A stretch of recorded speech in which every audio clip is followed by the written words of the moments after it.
Hi everyone, ఈరోజు మనం vegetable rice ఎలా ప్రిపేర్ చేయాలో నేను ఈ వీడియో చూపిస్తాను. నేను చెప్పినట్టు చేయండి, చాలా బాగుంటుంది.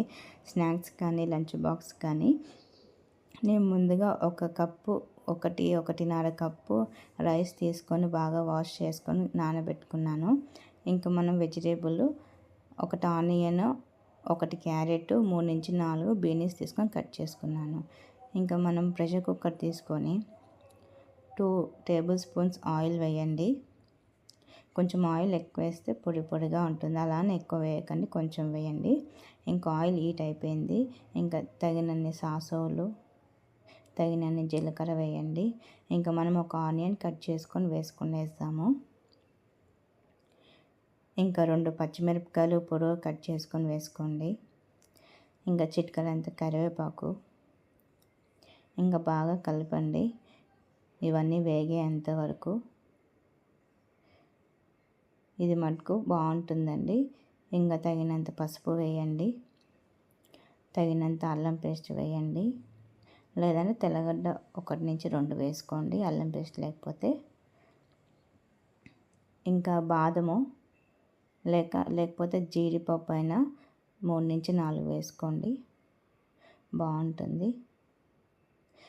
ఇంకా ఇవన్నీ బాగా వేగాక మనం ఏవైతే వెజిటేబుల్స్ కట్ చేసుకున్నామో అవి వేస్తాము. చూడండి, బాగా వేగిపోయాయి. ఇంకా మనము ఏవైతే వెజిటేబుల్స్ కట్ చేసుకున్నామో అవి వేస్తాము. ఇప్పుడు కొంచెం మీడియం ఫ్లేమ్లో పెట్టండి, అడుగంటకుండా ఉంటుంది. ఇవి బాగా వేగనివ్వండి, ఒక 5 నిమిషాలు వెజిటేబుల్స్. నేను ఏ గ్లాస్తో అయితే రైస్ తీసుకున్నానో ఆ గ్లాస్తోనే నేను 1.5 కప్పు రైస్ తీసుకున్నాను. అయితే 3 కప్స్ గ్లాస్ వాటర్ వేయండి. ఇంకా మనము 3 కప్స్ వేసాం కదా, ఈ వెజిటేబుల్స్ వేసాం కాబట్టి ఇంకా 1 గ్లాస్ ఎక్స్ట్రా వేయండి.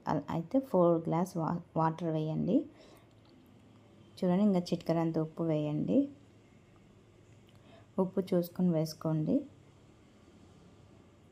ఇంకా బాగా కలపండి. ఒక 10 నిమిషాల్లో మీకు ఆవిరి పడుతుంది.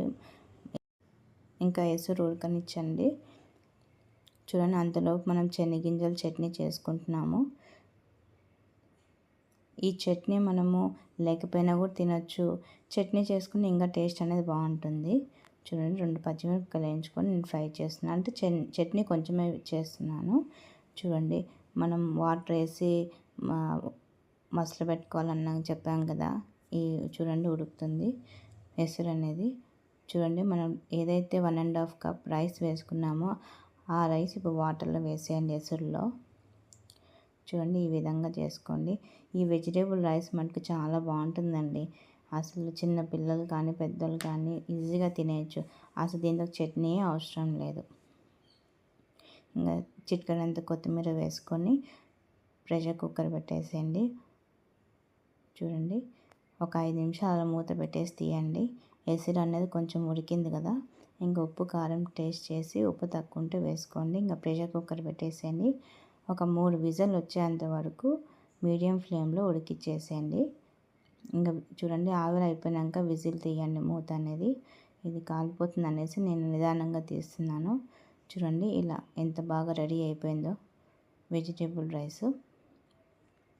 ఇంకా నేను సర్వింగ్ బౌల్లోకి తీసుకుంటున్నాను. చూడండి, మీకు అర్థమైపోతుంది ఎలా ఉంది. అసలు వెజిటేబుల్ రైస్ చూస్తుంటేనే చాలా బాగుంది.